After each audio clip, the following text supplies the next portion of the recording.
on tribal jurisdiction,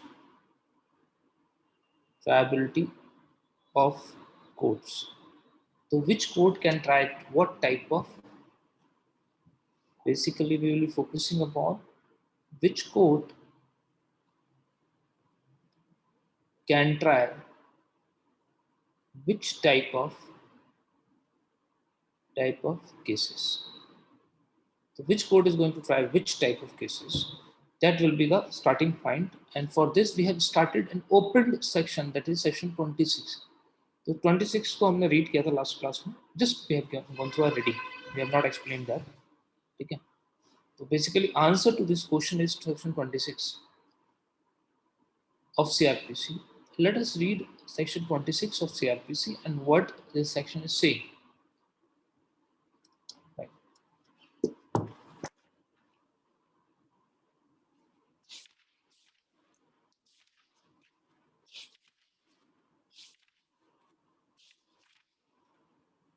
What section 26 is saying to us, let us read that.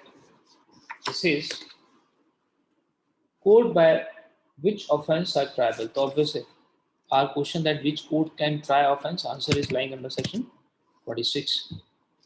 What is section 26? I'm reading the first part of the section 26A. So basically, section 26 consists of both two parts, A and B. So we'll complete A first and then we'll see into the concept of B. What they're saying, subject to the provisions of this code. So section 26 start with the subject to the provisions of this code. Subject to the provisions of this code, basically they are talking about कि apart from this कहीं और भी कुछ है. तो basically subject to the provision का मतलब है schedule 1 we will study that. So subject to the provision of this code basically means that it is subject to the schedule 1 और कुछ और भी sections हैं वो भी हम इसमें touch करेंगे. This is subject to the provisions of this code. What they are saying, the offense under IPC, the offense under IPC. The offense under IPC, what do you mean by this? That means they are talking this A. So 26 ka A part says they are talking about offense, triability offense given under IPC. So basically this A clause explain you the triability of offenses given under IPC. So A clause basically is designed, prefixed for and only for Indian Penal Code. बोलते Indian penal codes के जो matters हैं उनमें तो for example 302 murder हो गया, rape हो गया, अटेम्प्ट टू मर्डर हो गया, कॉन्स्पिरेसी हो गया, अबेटमेंट्स हो गए, ठीक है, थेफ्ट हो गया, डेकॉइटी हो गया, तो जो आईपीसी में सब डिफाइंड किए हैं, जब वो ऑफेंसेस कोर्ट के सामने आएंगे तो उनको कैसे ट्राई किया जाएगा, उनको कौन ट्राई करेगा, उसका आंसर है 26 का ए. राइट, आंसर 26 से ये बात समझ में आ गई प्लीज, क्लॉज ए समझ में आया प्लीज, कोई प्रॉब्लम तो नहीं है. Let us see what they are saying. It says the offense under IPC may be tried by first the High Court,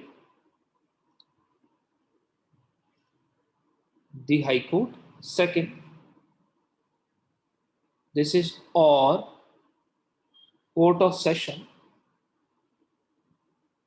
and thereby they uses the word or any other court by which such offense is shown in first schedule triable or as per first schedule of CRP. तो CRPC के पीछे ना एक schedule दिया, हम उस पर जाएंगे अभी जस्ट.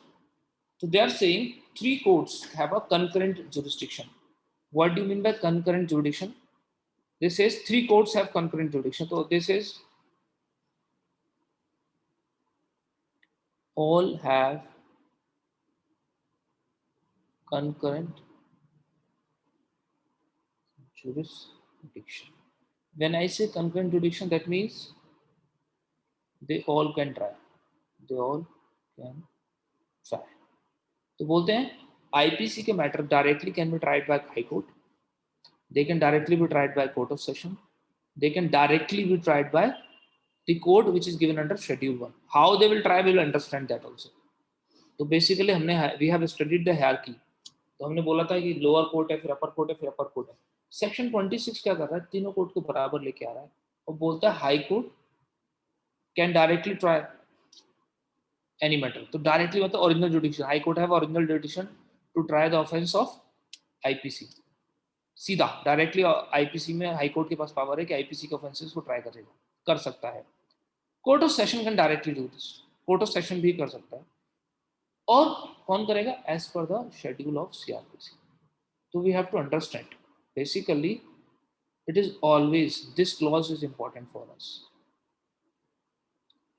तो बेसिकली क्या है, सबसे पहले याद रखिएगा schedule 1 of CrPC. Let us go schedule 1 of CRPC and we'll try to find out what this is. तो सेक्शन 26 जैसी ही बात कर रहा है शेड्यूल 1. तो शेड्यूल 1 पर देखते हैं और देखते हैं क्या. तो if you want to see the schedule 1, आप सीआरपीसी के पीछे चले जाइए. Go back of the CrPC.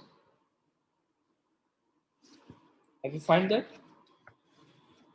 आपको एक शेड्यूल मिलेगा जिसके अंदर 6 कॉलम होंगे.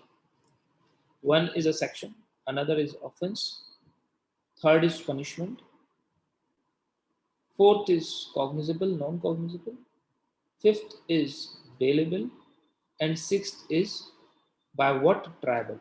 तो शेड्यूल 1 का column 6 basically provides which offense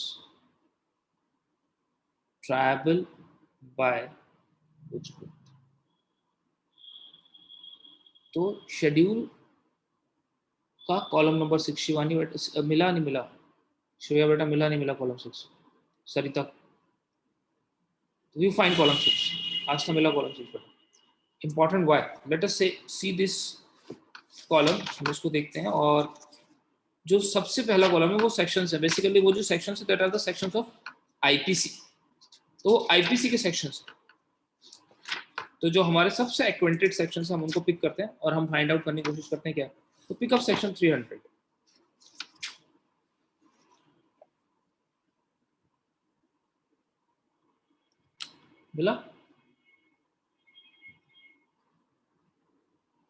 मिला सेक्शन 300. श्रेया सैनी मिला नहीं मिला सेक्शन 300. तो सबसे पहले कॉलम में ले रखा है. अब फिर चेंज करोगे आप तो मिलेगा. गुरमीत मिला बेटा? Got it. तो सेक्शन 300 वाली सीरीज में I want you to see section 304 capital A. If you see section 304 capital A, Umar मिला ना, कोई प्रॉब्लम? 304 ए अगर आप देखोगे कैपिटल ए तो आप देखोगे column number 6. See column number 6. What they are saying, triable by court of JM first class, है ना? जेएम फर्स्ट क्लास लिखा हुआ. Am I right? तो बेसिकली सेक्शन 304 में अगर आप देखेंगे it is tribal bye JM first class. अगर आप सेक्शन 304 को रीड करेंगे, रीड विद सेक्शन 26, तो ये बेसिकली कैसे लिखा हुआ है एक तरीके से, JM first class is given under schedule 1 plus high court plus court of session. Am I right और रॉन्ग? क्योंकि सेक्शन 26 कह रहा है ना कि they have concurrent jurisdiction. They have concurrent jurisdiction. Am I right or wrong? नहीं समझ में आया ये बात. सेक्शन 26 क्या कह रहा है, high court, court of session और एज पर द शेड्यूल 1. तो कहते हैं वो मजिस्ट्रेट जो शेड्यूल 1 में दे रखे हैं वो प्लस हाई कोर्ट और कोर्ट ऑफ सेशन के पास ऑलवेज. तो जितने भी आईपीसी के ऑफेंसेस हैं उनके अंदर हाई कोर्ट और कोर्ट ऑफ सेशंस को डायरेक्ट क्या है, राइट है क्या करने का, ट्रायल करने का. Try to understand. तो अगर कहीं पे जेएम फर्स्ट क्लास लिखा है तो हाई कोर्ट और कोर्ट ऑफ सेशन पर से इंक्लूडेड है. पर से इंक्लूडेड है because section 26 says this. But उसमें पहला राइट किसका है? जुडिशियल मजिस्ट्रेट फर्स्ट क्लास का. तो basically what I am to saying, what is given under schedule 1, that is the first preference. Apart from that, high court or court of session have right. For example, if you see, अगर मैं आपको और further example pick करता हूं, if you see example, if you pick example number section number 309, if you see 309, so they what this is any magistrate.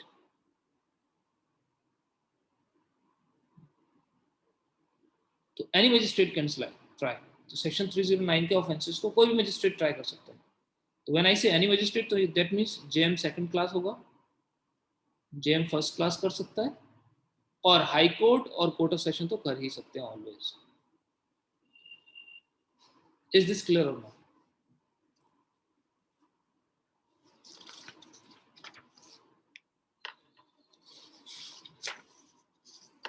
Is this clear?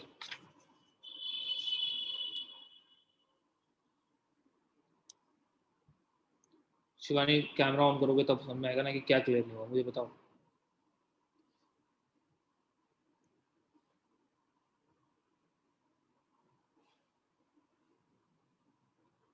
Simple सा फंडा है. If you pick up section, suppose section 312, it is miscarriage of, ठीक है, तो causing miscarriage. तो अगर आप causing miscarriage देखोगे तो आप देखोगे उसमें लिखा हुआ है magistrate first class. That means क्या हो गया इसका मतलब कि जेएम फर्स्ट क्लास हमेशा ट्राई करेगा, कोई प्रॉब्लम.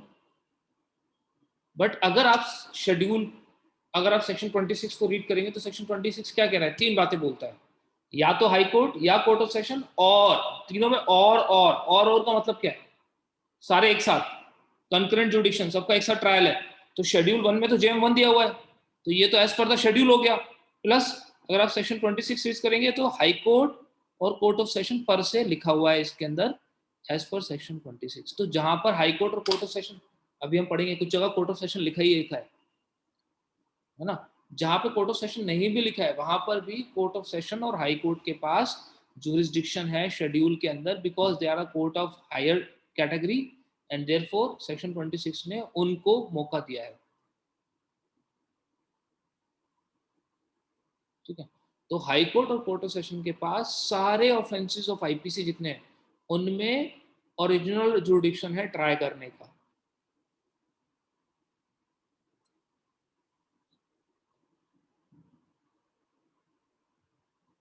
ओरिजिनल जुरिडिक्शन है ट्राई करने का. Is it clear? तुम्हारी क्लियर हो प्लीज, है ना. You pick up any example. अगर आप कोई सा भी एग्जांपल पिक कर लीजिए जहां पे कोर्ट ऑफ सेशन नहीं लिखा. जहां कोर्ट ऑफ सेशन लिखा आएंगे बात को. For example if you pick up one good example is 347 wrongful confinement. तो सेक्शन 347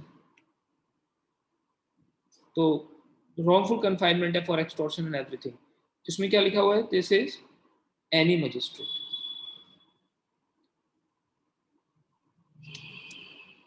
जैसे ही लिखा उन्होंने any magistrate, what does it mean? Any magistrate का मतलब क्या हो गया?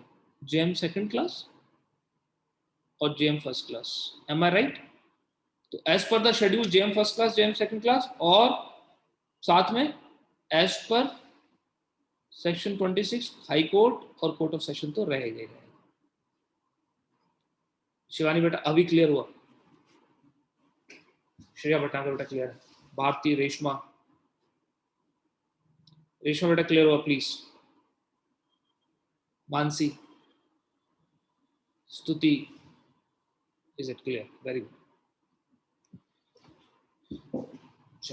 तो one thing we have made clear that what is happened, section 26 जो है वो हमको तीन जगह जुरिस्डिक्शन दे रहा है, कंकरेंट जुरिस्डिक्शन दे रहा है, हाई कोर्ट को और कोर्ट ऑफ सेशन को, plus magistrate given under schedule 1, magistrate given under schedule 1 or That means they all three have concurrent jurisdiction. All have concurrent jurisdiction. Or I can say High Court or Court of Session have concurrent jurisdiction because magistrate keep on changing. And as per the one thing is clear. Another thing is this. यहाँ पर ही if you see in schedule there are certain example. For example, if you pick section number 304 capital B, dowry death. Dowry death. वहां पे क्या है? Who is the court of triality? That is court of session. The court of session as per the schedule और section 27 से high court. तो यहाँ पे किसके पास होगा? दो ही कोर्ट के पास होगा, यानी कि JM1 के पास कभी होगा ही नहीं. तो there are certain offense which are triable by court of session only. They are known as exclusively triable by court of session. Exclusively triable by court of session. They are exclusively triable by court of session. Because वहां पे schedule के अंदर ही direct दे रखा है. तो अगर if you read section 26 in consonance along with the schedule, then we find one answer. So schedule 1 plus section 26 मिलके हमको क्या आंसर देते हैं? ये आंसर देते हैं that offense under IPC will be tried by magistrate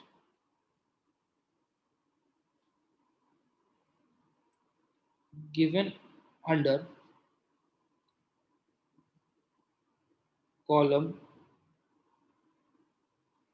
6 of schedule. Firstly, है ना?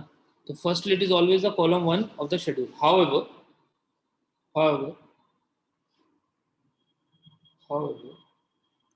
court of session and high court have concurrent jurisdiction to try it. That is court of session or high court can also such offense. Is this much clear or not? मेरे लिए आपका section 26 समझ लेना बहुत important है, because without understanding section 26 मैं future में जो कॉन्सेप्ट लेके आने वाला हूँ उसको समझना बड़ा मुश्किल हो जाएगा.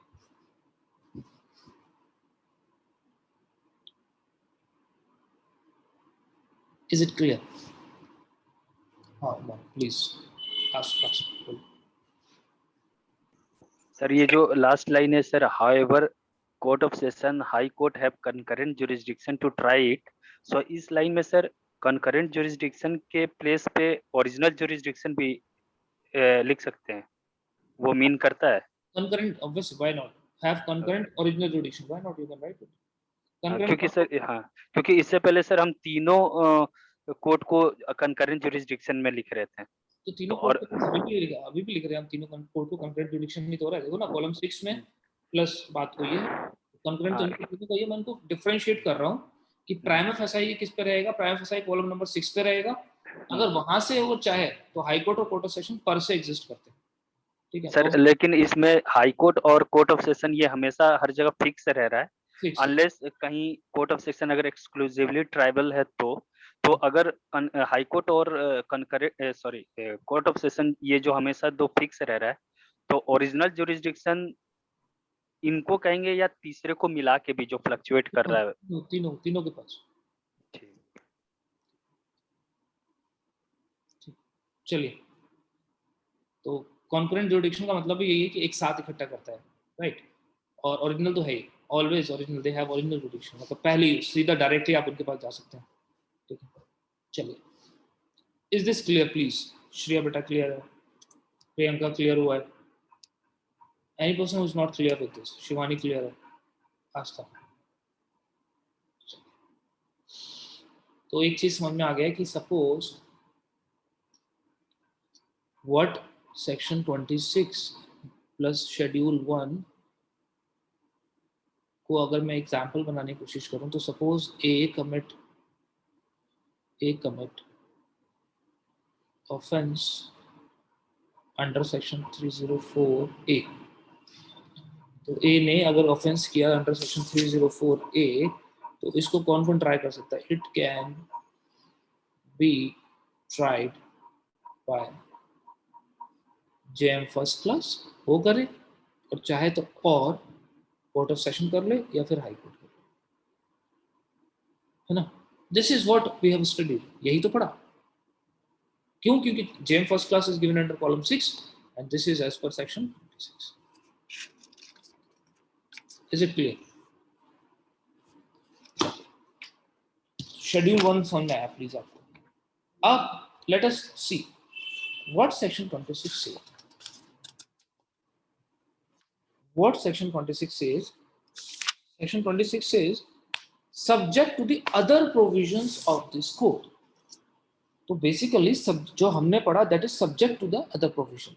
So section 26 saying subject to the other provisions of the code. Subject to other provisions of code. Provision of code. High Court, Court of Session and Schedule 1, है ना.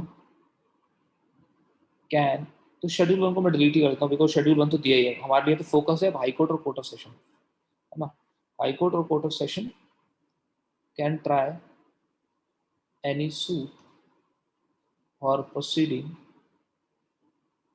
Under IPC, any proceeding under IPC directly, है ना. Means यही लिखा हुआ, यही समझाया मैंने. उमर कोई प्रॉब्लम? यही बात हुई हमारी इसी, है ना. श्रेया सैनी बेटा कोई प्रॉब्लम?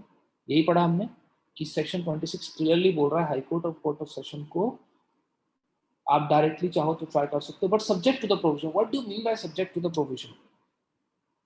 इस वर्ड को उठा के let me take to section 193. तो when I say subject to the provision basically I mean to say section 193. तो सबसे पहला इंपॉर्टेंट, तो सब्जेक्ट टू द प्रोविजन मैंने आपको पहले बताया. पहली बात तो इट्स अ शेड्यूल, है ना. सब्जेक्ट टू द प्रोविजन मतलब schedule 1 plus it is also section 193. What section 193 says? Let me read section 193 for you.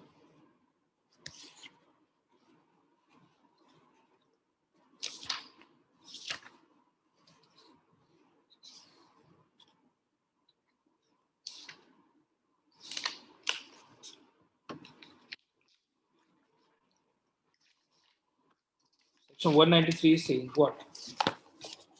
Cognizance of offense by court of session.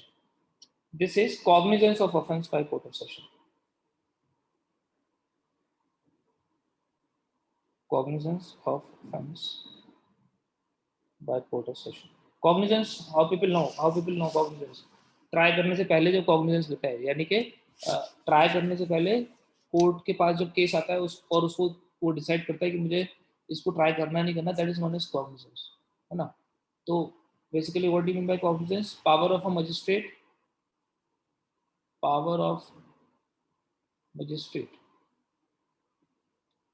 to find whether to try case or not. So, or I can say application of a judicial mind on the fact of the case. This is cognizance as an application of judicial mind. Application of judicial mind in order to find whether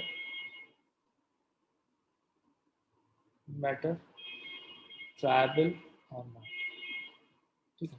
तो when magistrates see कि whether he have to try this matter or not, whether this case have ample evidences or ample facts to proceed further, the magistrate is said to take up cognizance. This is under section 193 ki how court of session will take the cognizance. And what they are saying, let me read for you. This says, except as otherwise provided expressly by this court or by any other law for the time being in force, no court of session shall take cognizance of any offense as a court of original jurisdiction. तो what समझिए, देखिएगा, what they are saying, court of session cannot take cognizance as court of original jurisdiction.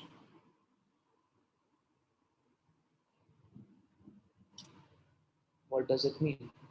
हमने section 26 just अभी पढ़ा कि court of session have a court of original jurisdiction of triability, they have original jurisdiction to try, where section 193 कह रहा है कि आपके पास original जुडिक्शन है ही नहीं कॉग्निजेंस लेने का. तो समझ के देखिएगा, सेक्शन 26 ने एक चीज डिक्लेयर कर दिया, सेक्शन 26 ने हमको ये डिक्लेयर कर दिया क्या, that court of session can try suits in their original jurisdiction. और प्लस अगर आप शेड्यूल देखेंगे, शेड्यूल 1, तो शेड्यूल 1 में तो offense are also triable by offense triable by court of session exclusively. Am I right or not? हमने तो अभी शेड्यूल 1 में ये भी पढ़ा कि कुछ मैटर्स में तो सीधा सीधा बोला ही कोर्ट ऑफ सेशन को, किसी और को बोला ही नहीं है, वो ही ट्राई करेंगे, कोई और ट्राई नहीं करेगा. वेयर सेक्शन 26 के साथ अगर मैं सेक्शन 193 को बोलूं तो सेक्शन 193 बोल रहा है you can not take cognizance. That means court of session can not take cognizance directly. तो कोर्ट ऑफ सेशन कभी भी कॉग्निजेंस डायरेक्टली नहीं ले सकता. ये क्या प्रॉब्लम है, इसको सॉर्ट आउट करते हैं. बिकॉज ट्राई तो कर सकता हूँ, तो I am a court of session, मैं ट्रायल तो कर सकता हूँ बट मैं कॉग्निजेंस नहीं ले सकता. That means I don't have a cognizance is different thing, triability is a different thing. जब मैं ये सोच रहा हूँ कि इसको ट्राई करना है नहीं करना, that thinking is known as cognizable. Whereas जब मैं सोच लेता हूँ कि हाँ मैंने चार्ज फ्रेम कर दिया, तो ट्रायल स्टार्ट होता है. तो trial start from charge framing. तो बोलते हैं कि basically after charge framing section 26 उसको ट्रायबिलिटी का राइट दे रहा है, सेक्शन 193 से कॉग्निजेंस का राइट ले रहा है. तो हाउ, तो हमारे लिए सवाल होता है, जो पहला सवाल रेज होता है, how court of session do trials, है ना, ये हमारे लिए सवाल है.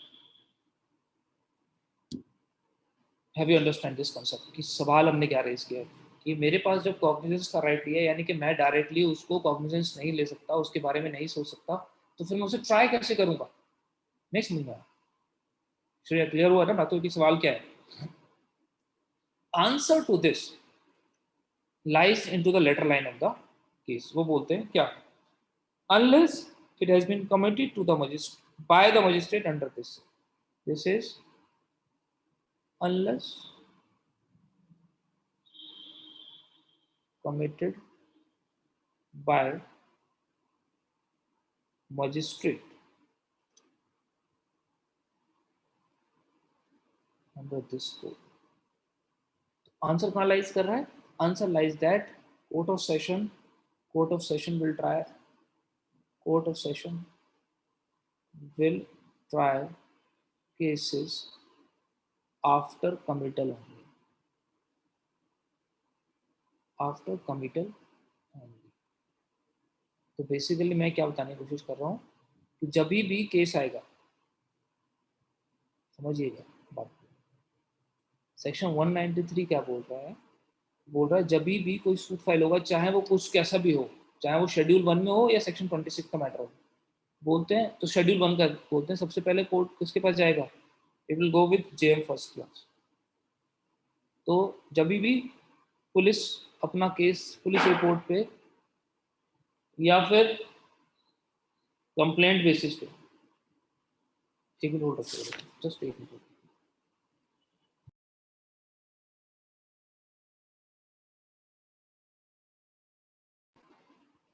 चलिए, कंप्लेंट बेसिस पर जब भी कोई भी मैटर कोर्ट पे आएगा तो it will always come to judicial magistrate first class.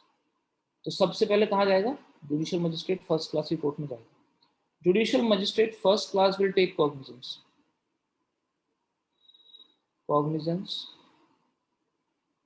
Under section 190।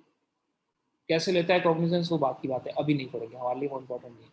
कहाँ लेता है ये इंपॉर्टेंट है, सेक्शन 190 में लेता है ना। तो जब भी कोई भी मैटर, कैसी भी मैटर है, आईपीसी से रिलेटेड ऑफेंस है, ठीक है, बाकी में बातें पढ़ेंगे। आईपीसी से रिलेटेड ऑफेंस अगर है कोई भी, तो सबसे पहले उसकी इंफॉर्मेशन किसके पास जाएगी? जुडिशियल मजिस्ट्रेट फर्स्ट क्लास के पास, चाहे वो पुलिस के थ्रू जाए, चाहे वो कंप्लेंट के थ्रू जाए। जुडिशियल मजिस्ट्रेट फर्स्ट क्लास क्या करेगा? उसका कॉग्निजेंस लेगा अंडर सेक्शन 190। कैसे कॉग्निजेंस लेगा, हमारे लिए वो इंपॉर्टेंट नहीं है, वो हम लेटर स्टेज किसी और कहीं पढ़ेंगे।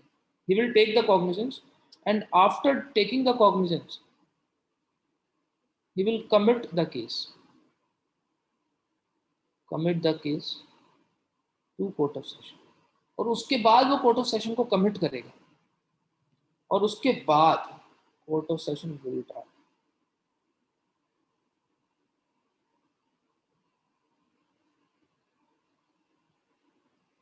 Is it clear? Is it clear? Committal कैसे होगा हम वो भी समझेंगे। What do mean by committal? Sending a case. तो कमिटल बेसिक मींस, कमिटल मतलब होता है to send to upper court, to send for trial to upper court. तो जब अपर कोर्ट को भेज दिया for the purpose of trial, तो वो कमिटल होता है। तो बेसिकली ये वर्ड यूज किया गया, it is always done to court of session. Court of session के रिगार्ड में यूज किया गया है, कमिटल हमेशा कोर्ट ऑफ सेशन पे होता है।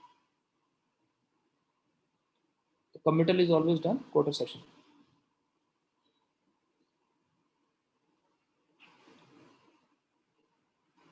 तो कोई सा भी ऑफेंस हो, समझ के देखिएगा। तो 193 ने कोर्ट ऑफ सेशन के ऊपर बार लगा दिया, क्या क्या, कि आप कॉग्निजेंस नहीं लोगे तो court of session will never take cognizance. तो फिर चाहे ऑफेंस किसी भी टाइप का हो, अगर कोर्ट ऑफ सेशन को जाएगा तो कमिटल से जाएगा। कोर्ट ऑफ सेशन में मजिस्ट्रेट जब भी ट्रायल करेगी कोर्ट ऑफ सेशन, तो वो डायरेक्ट कॉग्निजेंस नहीं लेगी, वो कमिटल के थ्रू ट्राई करेगी। ये बात क्लियर होगी? दिस इज क्लियर और नॉट?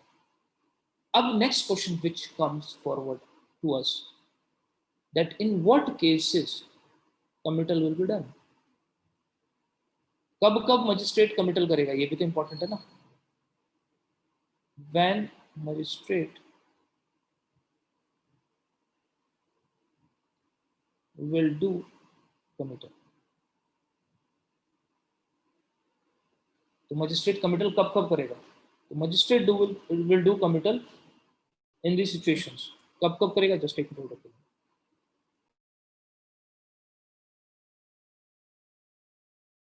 चलिए, तो when magistrate will do committal, magistrate committal कब करेगा? तो देखिए, मजिस्ट्रेट कमिटल करेगा दो प्रोसेस में। First, when exclusively trial by, when exclusively triable by court of session, है ना। ऑब्वियसली, यानी कि as per schedule 1 that is given under schedule 1।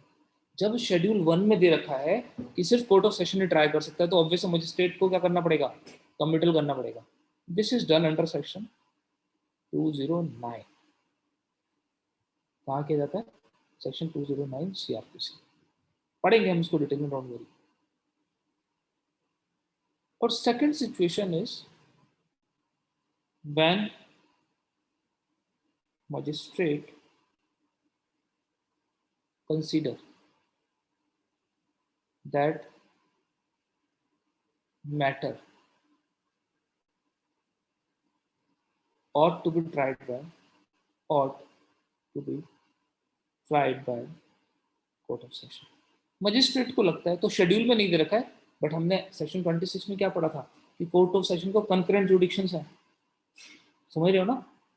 पढ़ा था नहीं पढ़ा था अभी जस्ट कि सेक्शन, तो वहां की बात कर रहे हैं कि मजिस्ट्रेट को ट्राई तो है, पावर है मजिस्ट्रेट के पास ट्रायल करने की, बट मजिस्ट्रेट को लग रहा है मुझे ट्राई नहीं करना चाहिए बिकॉज ये कोई अलग टाइप का केस है जो ऑट टू बी ट्राइड, हम समझेंगे इसको, ought to be tried by court of session, तो हमको ट्राई नहीं करना चाहिए, कोर्ट ऑफ सेशन को ट्राई करना चाहिए। Then also he can do committal under section 323 CRPC। तो बेसिकली मजिस्ट्रेट कमिटल दो ही सिचुएशन में करता है, या तो exclusively trial by court of session है अंडर सेक्शन 209 में, या फिर tried by ought to be tried by court of session under section 323।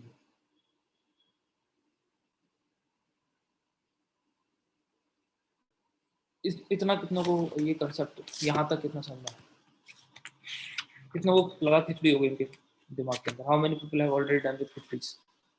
ठीक है, चलिए समझते मैं क्या बताने की कोशिश कर रहा हूँ। जो मैंने आपको पढ़ाया, मैंने आपको बताने की कोशिश किया, देखिए कॉम्पिटेंसी ऑफ कोर्ट को अगर हम समझने की कोशिश करें, कॉम्पिटेंसी ऑफ कोर्ट, तो ये competency of court under section 26 में दे रखा है कि 3 लोगों के पास रहेगी, हाई कोर्ट के पास, कोर्ट ऑफ सेशन के पास, और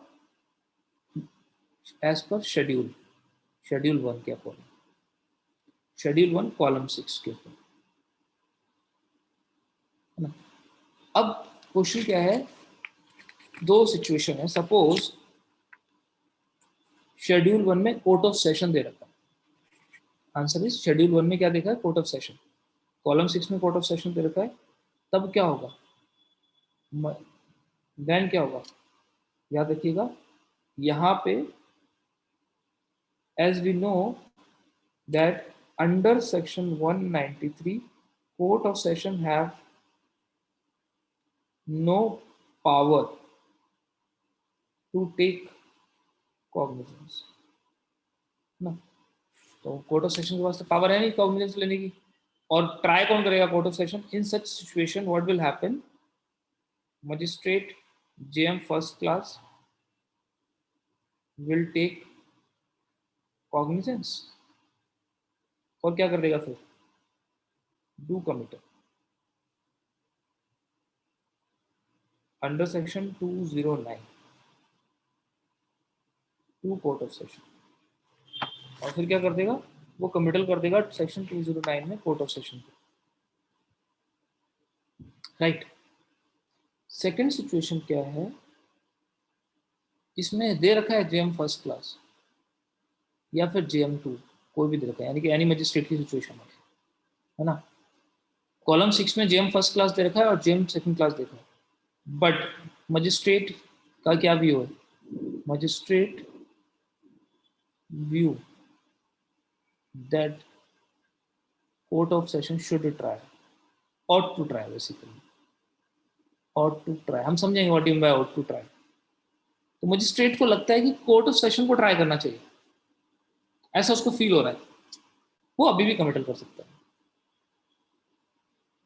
कमिटल अंडर सेक्शन 323।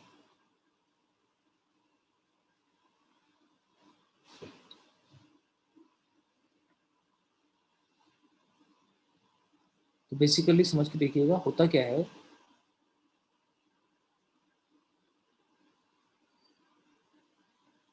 मैटर क्या है, suppose let it pick up answer 302 है ना, 302 is exclusively travel by court of session, am I right? If you see 302 exclusively travel by court of session, देखिए लिखा हुआ है, कॉलम देखिए 302, 307, 302, 306 exclusively travel by court of session, am I right? ठीक है, मिला सबको, मिला सबको, श्रेया बेटा मिला, exclusive triable court of session, चलिए लिख लीजिए आप, लिख लीजिए, will pick up some example of it. तो सपोज 302 में मजिस्ट्रेट के पास क्या आ रही है? Police report. तो जेएम फर्स्ट क्लास के पास 302 में पुलिस रिपोर्ट। पुलिस रिपोर्ट का मतलब चार्ज फ्रेम होने के लिए कोर्ट ने चार्जशीट जमा करी है। पुलिस रिपोर्ट का मतलब होता है चार्जशीट जमा करनी। You know charge sheet, what is charge sheet? Everybody know charge sheet, है ना? इन्वेस्टिगेशन की रिपोर्ट जमा करनी है। वो कैसे जमा होती है वो सब हम पढ़ेंगे अभी के लिए। इसके बाद क्या होगा? Magistrate will do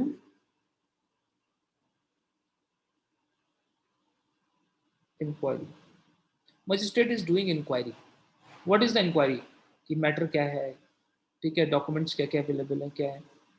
this doing inquiry is known as taking cognizance,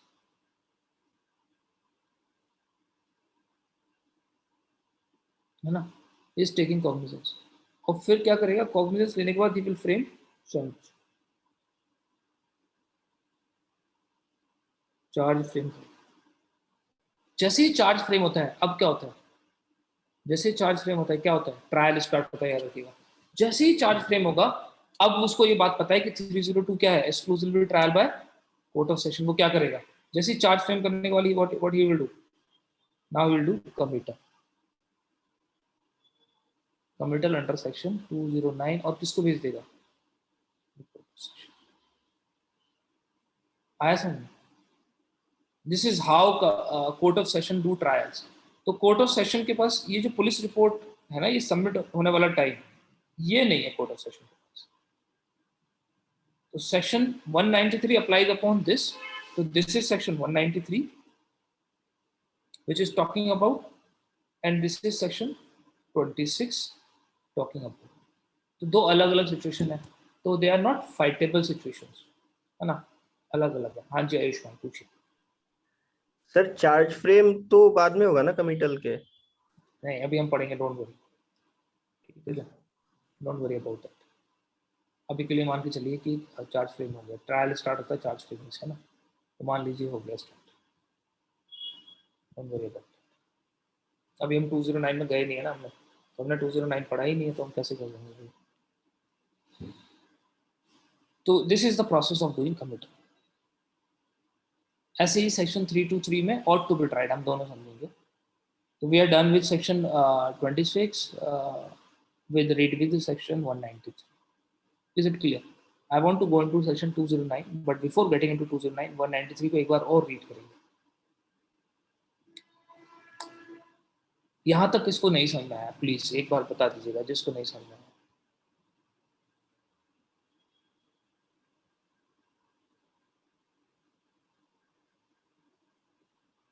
आस्था, शिवानी बेटा नहीं आया समझ में।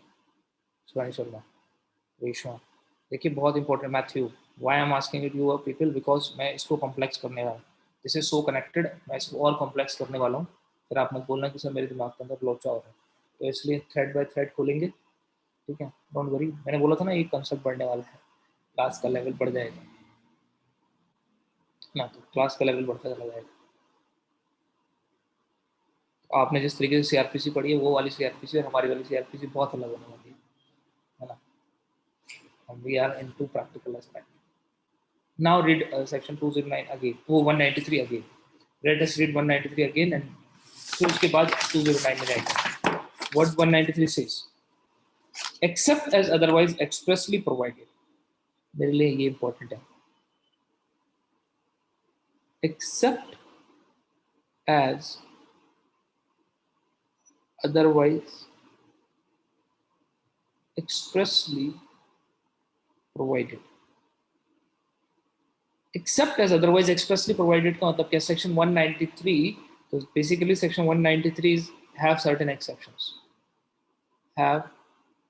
Section 193 have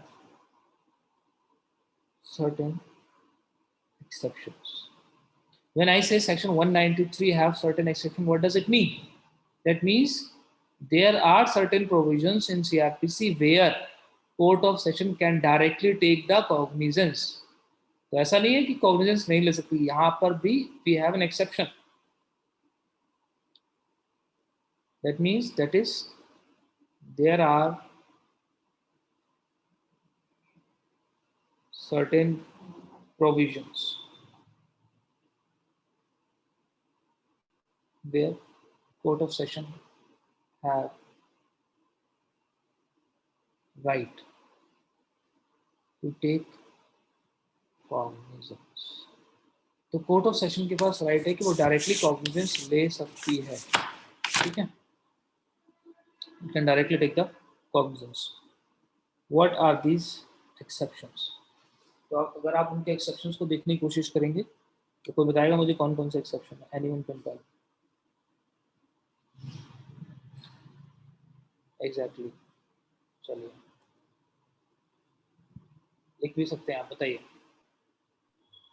okay sir, I will write it down. वैसे डिफेमेशन है और 319 आई गेस। चाहिए exactly 199 clause 2 is an exception. 199 clause 2 is an exception against, that is a defamation against president, vice president, etc. So 199 clause 2, ठीक है, defamation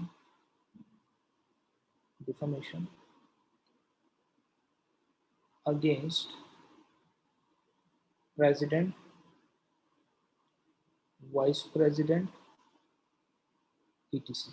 तो president, vice president वगैरह जो उनके अगेंस्ट अगर डिफॉर्मेशन हुआ है तो उन मैटर्स में court of session directly cognizance ले सकता है। कैसे लेगा वो पूरा एक प्रोसेस है, जब हम 199 पढ़ेंगे तब हम उसको पढ़ेंगे अच्छे से। Another is exception is section 319. Another exception is 319, that is joinder of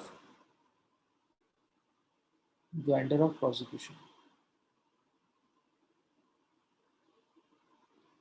तो फॉर एग्जांपल अगर कोर्ट ट्रायल कर रहा है तो कोर्ट ऑफ सेशन में doing trial, during the trial अगर उसको लगता है कोई एक्यूज को ऐड करना है तो वो डायरेक्टली उसको ऐड कर सकता है अंडर सेक्शन 319। तो उसको लगता है कि कोई इंडिविजुअल छूट गया है ट्रायल करने से पहले, कोई और भी इंडिविजुअल का नाम रिवील हो गया इसके अंदर, तो एडिशन ऑफ प्रोसिक्यूशन बेसिकली ये joinder of prosecution. Apart from this section 345, this is also an exception, ठीक है, this is a contempt of court, contempt of court. तो कोर्ट के अंदर ही अगर किसी ने कॉग्निजेंस और कंटेम्प्ट कर दिया तो कोर्ट ऑफ सेशन का अगर किसी ने कंटेम्प्ट किया उसी के सामने, तो वो वहीं के वहीं उसको कॉग्निजेंस लेके उसको पनिश कर सकती है। 345 and 349, section 349, action against person, action against person refusing to answer questions। तो ड्यूरिंग द ट्रायल अगर कोई इंडिविजुअल आया है और उसको कुछ क्वेश्चंस पूछे गए और वो उसको आंसर नहीं कर रहा है, ठीक है, तो उसके बेसिस पे कुछ क्वेश्चंस, कुछ एक्शंस ले सकते हैं। तो अगर कोर्ट ऑफ सेशन ट्रायल कर रहा है तो court of session can directly take the action against such person, ठीक है। तो these 4 are basically the exceptions. तो सीआरपीसी के अंदर ये 4 सिचुएशंस दे रखी है, ठीक है। तो बेसिकली यहाँ पर और यहाँ पर डायरेक्टली गिवन है, लिखा हुआ है कि कोर्ट ऑफ सेशन के पास पावर है, ये इम्प्लाइसिट रीडिंग के साथ वहाँ पर लिखा हुआ है any code include court of session, ठीक है। But all these are the 4 exception, that is apart from this हमेशा कमिटल होगा। तो 199 क्लॉज 2, 319, 345 एंड 349 को छोड़ने के बाद सारे केसेस के अंदर कोई रिजॉल्व होगा कमिटल, ठीक है। अब let us go into the process of committal. Let us go into section 209 first. How the committal will be done under section 209, that is exclusively trial by court of session. Committal in the cases of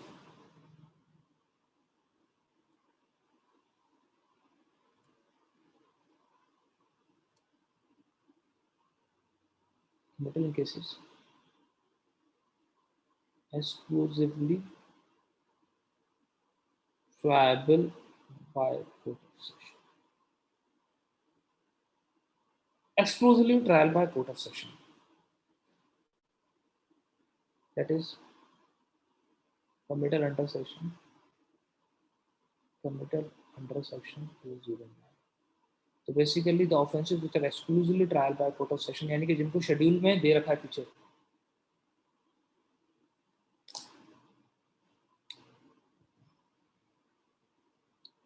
Question is this: after committal, the court of session take cognizance against or will submit. Why take cognizance? इतनी देर से यही तो पढ़ा रहा हूँ कि it does not have power to take cognizance. तो cognizance तो जेएम में ले लिया, it will all proceed further. तो जेएम लेगा cognizance, it will proceed further उसके बाद, है ना? Committal का मतलब भी ट्रायल पे स्टार्ट होगा. Let us read section 209.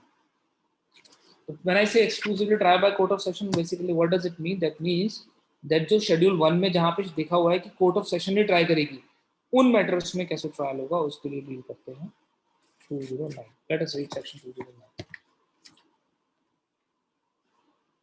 When the case is instituted on police report or otherwise. So this is case instituted on police report or otherwise. तो बेसिकली मैंने जो आपको बताया था, चाहे पुलिस रिपोर्ट हो चाहे कंप्लेंट, है ना, अदरवाइज द एक्यूज्ड अपीयर और ब्रॉट बिफोर द मजिस्ट्रेट. ठीक है, बिफोर जेएम. तो case is instituted on police report, या तो पुलिस की रिपोर्ट आई है या otherwise the matter has come before the judicial magistrate first class, right. तो जुडिशियल मजिस्ट्रेट फर्स्ट क्लास के पास आया है और उसके पास क्या हो रहा है, उसके बाद this is and it appears to the magistrate, and it appears to the magistrate. क्या appear होता है? That the offence is exclusively trial by court of session. That offence is exclusively triable by court of session. What does it mean? देखिएगा, this is appears. What do you mean? They are not saying proved. समझिएगा, section 209 में जब magistrate cognizance ले रहा है तो सिर्फ उसको ये देखना है, उसको अपीयर हो गया अगर exclusively trial by court of session. Appear होने का मतलब क्या? अपीयर कैसे होगा? How he will get appear? क्या एविडेंस लेगा? कैसे अपीयर होगा? Through documents, through document submitted. तो वो पुलिस रिपोर्ट हो सकती है ना, 161 की स्टेटमेंट्स हो सकती है, ETC कुछ भी हो सकता है. तो जो डॉक्यूमेंट्स उसके पास आए, कंप्लेंट हो सकती है, तो whatever document which has come to him, उनको देखने के बाद उसको अपीयर का मतलब क्या? उनको देखने के बाद उसे क्या लग रहा है? क्या लगेगा उसको देखने के बाद? सपोज उसको लग रहा है, एग्जाम्पल, उसने क्या लिखा हुआ पुलिस रिपोर्ट में? लिखा हुआ है सेक्शन 302, 307, 323. अब इसका मतलब क्या है? IPC. इतने सारे सेक्शन लगा रहे हैं. अब 302 और 307, 323 तीनों ही कोर्ट ऑफ सेशन ट्राई कर सकती है. Am I right or wrong? तो उसको कुछ नहीं देखना है 209 में, उसको सिर्फ कुछ नहीं करना है. उसने क्या देखेगा? He will see schedule, he will see schedule 1. तो मजिस्ट्रेट को क्या देखना है? शेड्यूल 1 देखना है हर बार. तो अगर आप मजिस्ट्रेट बन गए और आपके पास पुलिस रिपोर्ट आई है या कंप्लेंट आई है, तो आपने ये देखना है कि कौन से सेक्शन लग रहे हैं, है ना. That means what offences of IPC is being declared, और वो ऑफेंसेस कौन ट्राई करेगा. Are they exclusively trial by court of session? If exclusively triable by court of session, अगर वो exclusively trial by court of session है, तब क्या लिखा है? he shall commit. आगे देखिएगा लिखा हुआ सेक्शन, उसमें he shall commit, he shall commit, he shall commit. तो बेसिकली जो ऑफेंसेस सेक्शन 209 में डिक्लेयर कर दिया कि मजिस्ट्रेट और सिर्फ matters which are exclusively trial by court of sessions, उनमें सिर्फ ये देखेगा कि जो उसके पास केस आया है वो prima facie on the face, on the record, as per the documents available, ऐसे ऑफेंसेस को रिवील कर रहा है जिनको शेड्यूल 1 में कोर्ट ऑफ सेशन को ट्रायबल करने किया गया है. तो मजिस्ट्रेट क्या करेगा? he will take the cognizance and will submit the what case. He will commit the case. He shall commit. He shall commit. He shall commit. That means section 209 में magistrate के पास option ही नहीं है, he have to commit. So the offense which are exclusively trial by court of session, so basically section 209 declare that offenses exclusively triable by court of session shall be committed.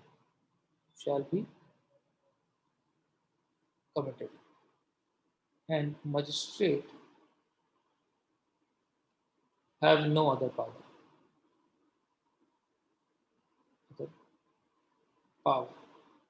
Except committal. ठीक है, accept committal, तो committal ही करेगा, कोई और power नहीं है. When I से कोई और पावर नहीं, मतलब वो डिस्चार्ज नहीं करेगा, एक्विटल की एप्लीकेशंस को नहीं देखेगा, ठीक है, डिस्चार्ज की एप्लीकेशन को नहीं देखेगा, मैरिट्स में नहीं देखेगा, कुछ नहीं करेगा. अब क्वेश्चन रेजेस कि सर क्या क्या चीजें करेगा फिर. तो नाउ क्वेश्चन रेजेस कि what he can do before doing committal, वो क्या क्या चीजें, क्या क्या पॉसिबिलिटीज को फॉलो करेगा. तो I will say responsibilities of magistrate before committal under section 209.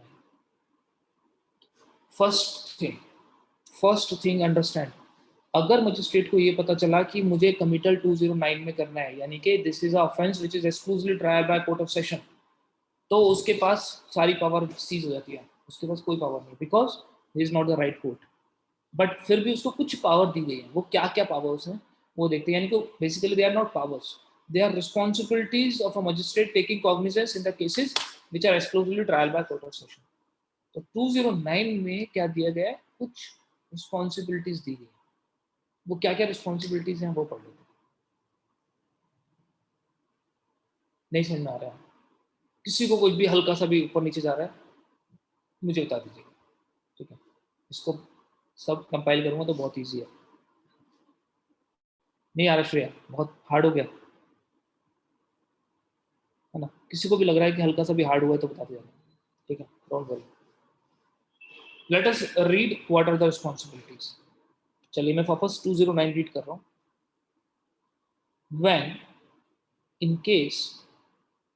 when in a case instituted on police report or otherwise the accused appear or is brought before magistrate and it appears to the magistrate that offense is triable exclusively by court of session, he shall commit. We have understand this, है ना. Till this we have understand. He shall commit. ठीक है, तो ए में दे रखा हुआ है he shall commit के बाद if commit के बाद after complying with the provision of section 207 and 208 as the case may be the court of session and subject to the provision of bail. So what they saying, पहली responsibility क्या है magistrate की, before committal he will do compliance of section 207 or 208. What do you mean by compliance of section 207 or 208? Document handling. तो जो documents आते हैं ना magistrate के पास, वो एक्यूज को दिए जाते हैं for the purpose of defence. तो सेक्शन 207 और 208 में डॉक्यूमेंट हैंडलिंग है. It is a handling of document to the handling of documents to accused for defense. तो पहली रिस्पॉन्सिबिलिटी उसके ऊपर क्या है कि he will take a what? He will make sure that the documents which are submitted to him the copies of that are made provide to the accused. Why? Because trial start होने वाला है, and that's why he should have a right to defend. तो वो 207 208 को comply करेगा firstly. आगे read करता हूँ. So this is the first point. If you read second point, further says, remand the accused to custody until such commitment has been made. Second क्या करेगा? Under section 209A, he will remand accused to judicial custody.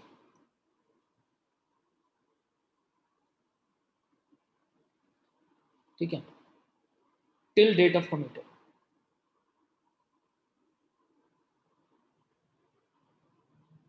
Second काम क्या करेगा? वो accused को क्या करेगा? जो एक्यूज जिसके खिलाफ चार्जेस हैं वो कमिटल करने वाला है, उसको क्या बोलेगा कि भैया इसको, पुलिस ऑफिसर को क्या बोलेगा कि इसको 209 में अभी के अभी अपनी कस्टडी में ले लो. तो he will put him in custody under 209. कब तक? जब तक मैं इस केस का कमिटल नहीं कर देता हूँ, यानी कि ये फाइल को कमिट नहीं कर देता हूँ.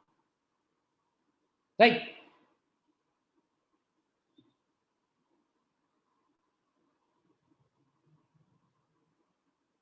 फिर थर्ड पॉइंट क्या करेगा? इफ यू रीड सी 209 का C, I want to read C. This is send to that court the record of case and the document and article if any which are to be produced in the evidence. उसके बाद क्या करेगा? All documents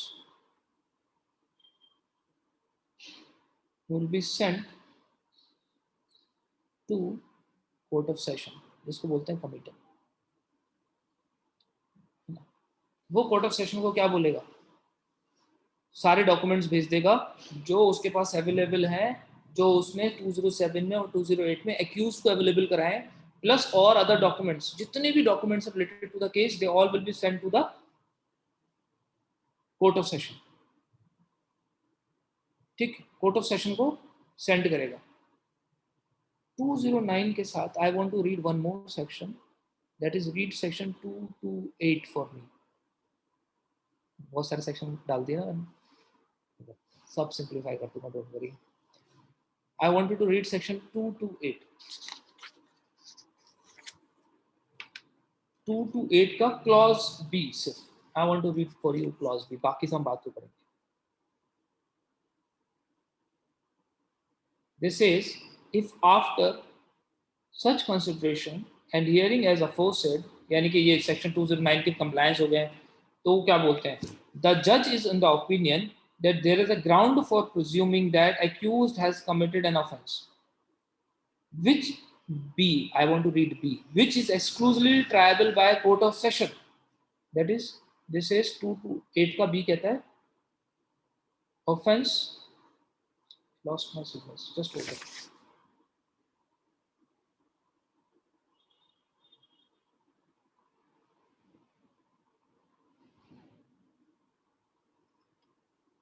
Just hold on. Hold on.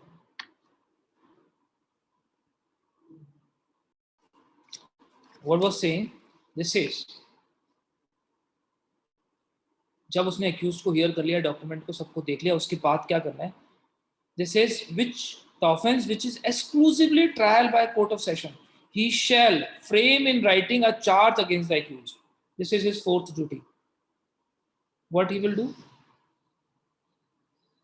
Magistrate will frame. Magistrate will frame charge against accused.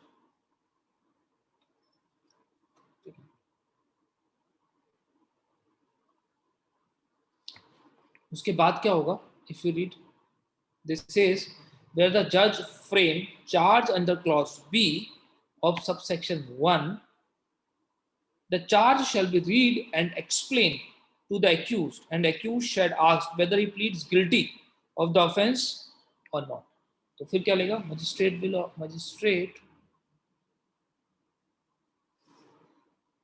will take plea of guilt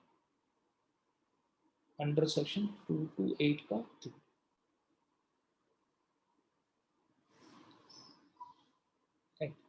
उसके बाद क्या करेगा magistrate? Fourth situation, fourth responsibility जो उसकी मतलब फिफ्थ रिस्पॉन्सिबिलिटी बेसिकली क्या रहेगी? That is given under section 209 का डी।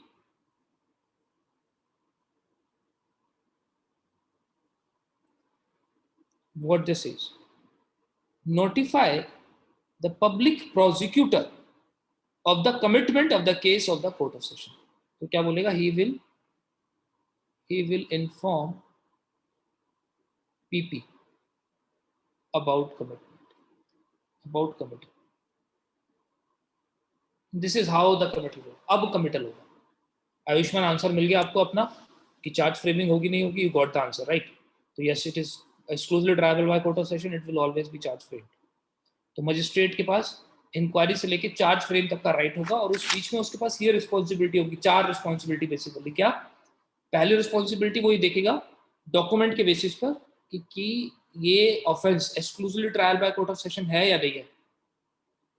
फर्स्ट, अगर है तो उसकी सारी पावर खत्म. He become functions official.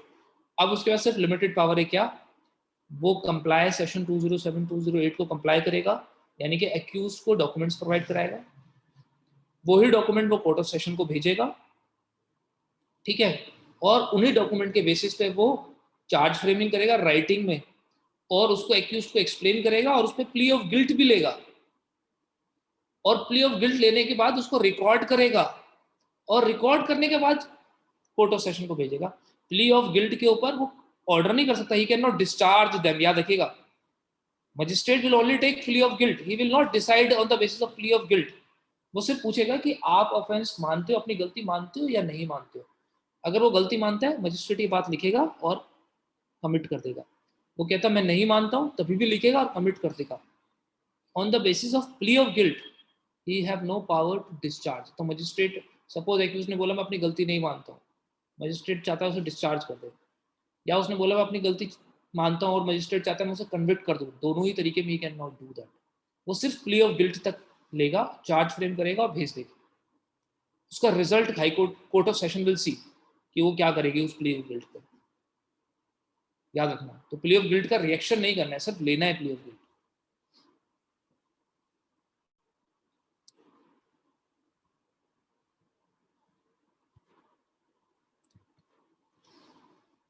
Is it clear?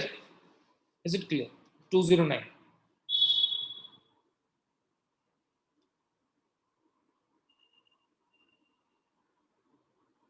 चलो,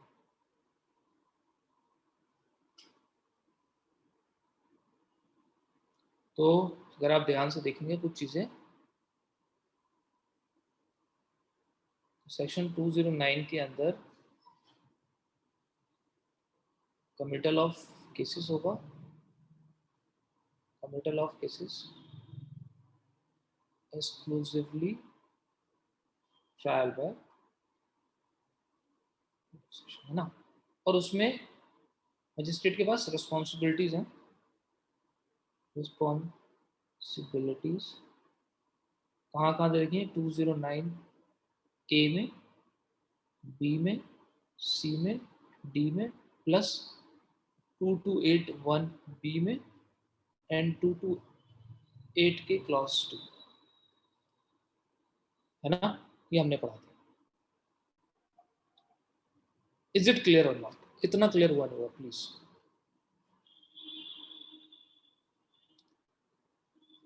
शिवानी शर्मा क्लियर है. सॉरी था. श्रेया भट्टागर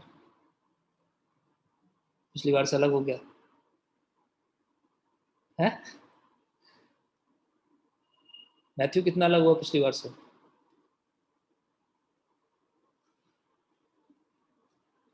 श्रेया कितना अलग गया पिछली बार से? नहीं बनाना पड़ रही है कॉपी? कोई बात नहीं. We always have a chance to explore new, है ना. तो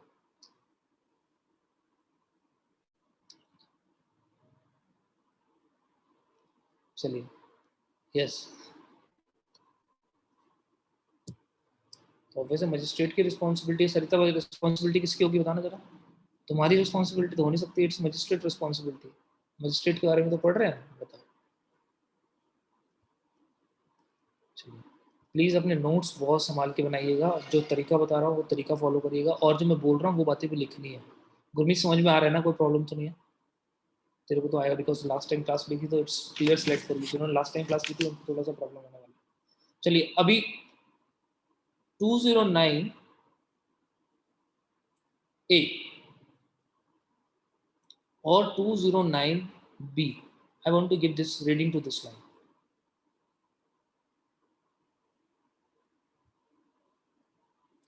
ठीक है, तो 209 और 209 बी को हम इसको समझने की कोशिश करते हैं कि यहाँ पे दो चीजें दे रखी हैं। इफ यू सी 209 में last line, this is remand the accused to custody until such commitment has been made। और दूसरा क्या है, if you see this is section clause B, if you say remand the accused to custody during and until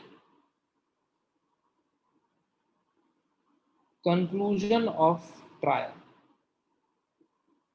तो basically याद रखिएगा 209 कैपिट 209 और 20B दोनों ही क्या है, पावर ऑफ मजिस्ट्रेट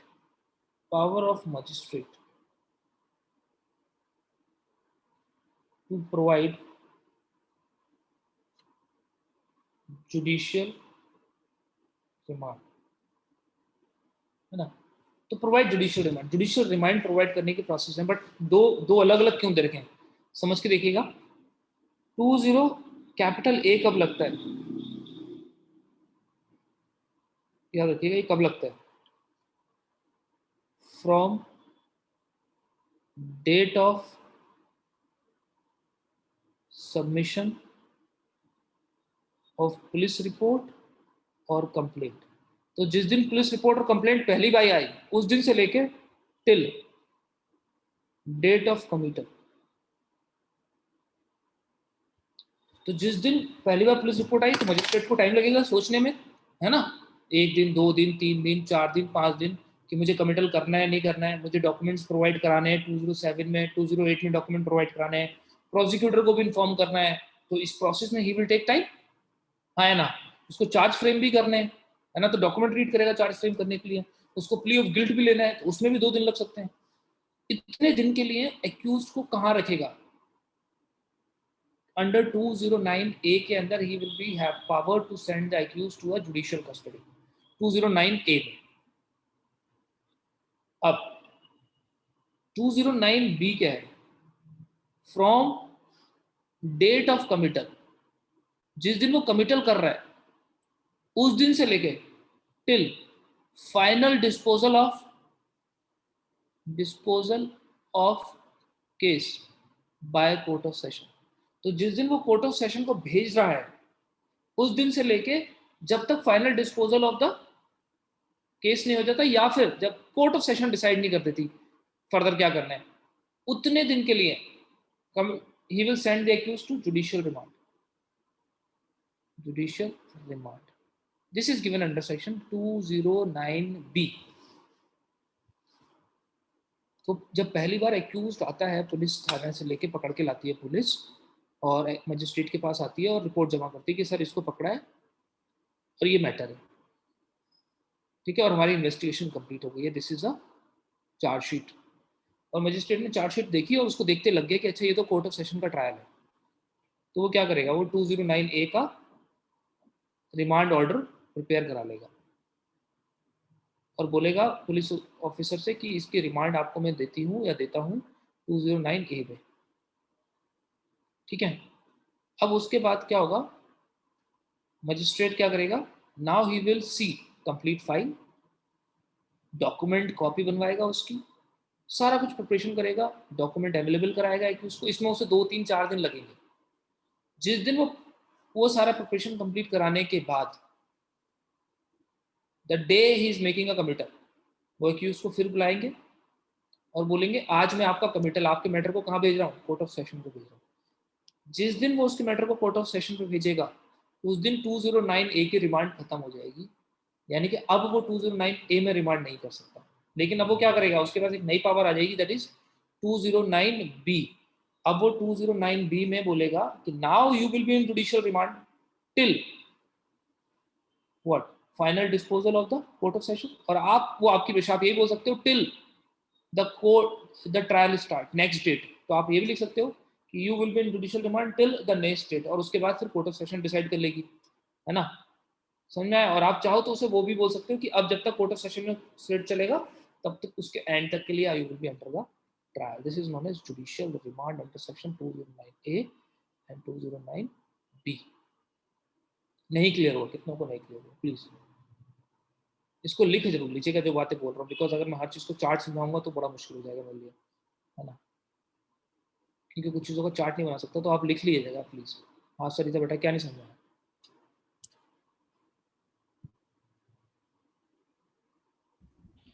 सर आपने यही समझाया ना कि 209A में जब भी मतलब पहली बार पुलिस रिपोर्ट आएगी, वो जो मतलब जो जितना भी टाइम लेगा उसको डॉक्यूमेंट्स को कलेक्ट करने में, तब उस टाइम तक वो जुडिशियल कस्टडी में भेज सकता है। Exactly, absolutely. और बी में भी सेम है? बी में सेम नहीं है। मैंने टाइम ले लिया, मैंने उसको डॉक्यूमेंट दे दिए, मैंने सब कुछ दे दिया, अब मैं उसका केस कहाँ भेज रहा हूँ, कोर्ट ऑफ सेशन को। कोर्ट ऑफ सेशंस में। तो from the date of committal, जिस दिन मैं कमिटल कर रहा हूँ उस दिन से लेके या तो अगली डेट तक जब कोर्ट ऑफ सेशन सुनेगा, या फिर final disposal of the matter bye court of session, यानी कि पूरा ट्रायल जो कोर्ट ऑफ सेशन करेगा उसकी जो कस्टडी जाएगी वो 209B में जाएगी, कि अब तुम from the date of committal से लेके till the final disposal of the case और as decided by the court of session, ठीक है, या फिर until next date you will be remain in judicial custody. वो जो कस्टडी दी जाएगी वो 209B में दी जाएगी, है ना। कैसा है इसमें, बोलो। सर जो सेकंड पार्ट है 209B का, तो उसमें मैजिस्ट्रेट के पास ये पावर होती है सर, ट्रायल जब तक कंक्लूड नहीं करता है?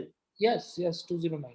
तो सर जो ट्रायल चलते रहता है सेशंस कोर्ट में, तो जब उसको हर 15 या 14 दिन पे लाते हैं पुलिस वाले जेल से, तो वो मैजिस्ट्रेट के सामने लाते हैं, राइट? नहीं, फिर वो 309 की जैसे मजिस्ट्रेट के पास जाता है ना, तो कोर्ट ऑफ सेशन के पास खुद भी एक पावर आ जाती है, दैट इज 309। हम पढ़ेंगे बात को, ठीक है, वहां पे आएगा। Okay sir. राइट, चलो अभी इतना समझ में आया? इज इट क्लियर और नॉट? स्तुति बेटा अभी क्लियर हुआ? प्लीज याद रखिएगा 209 का कमिटल हमेशा 209 में accused must be present at the time of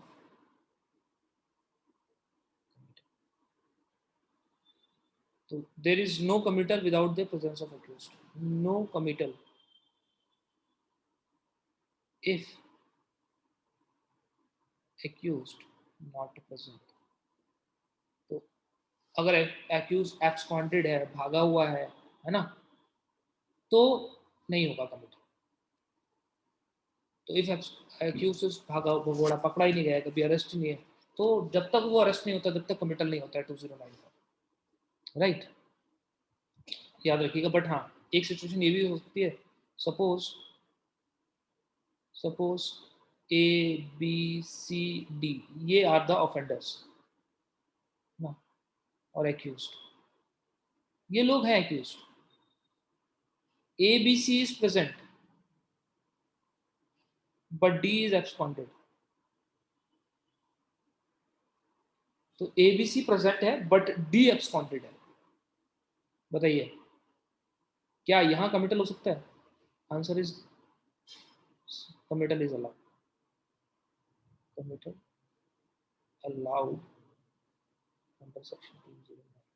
तो बेसिकली सारे एक्यूज का प्रेजेंट होना इंपॉर्टेंट नहीं है, but accused must be aware.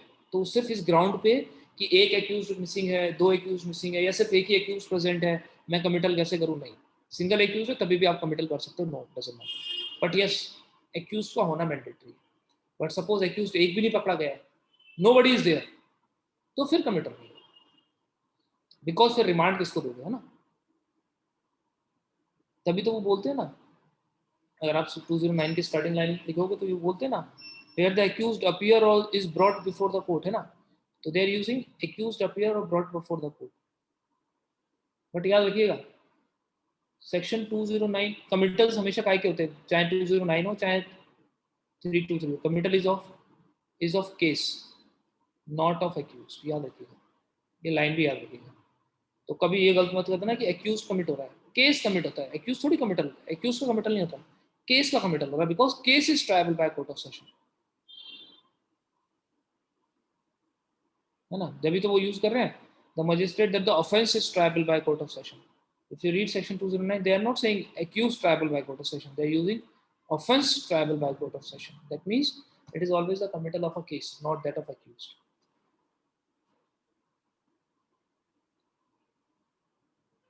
चलिए, तो 209 क्लियर हुआ नहीं है? Please, how many people are clear with 209? Clear, clear, very good.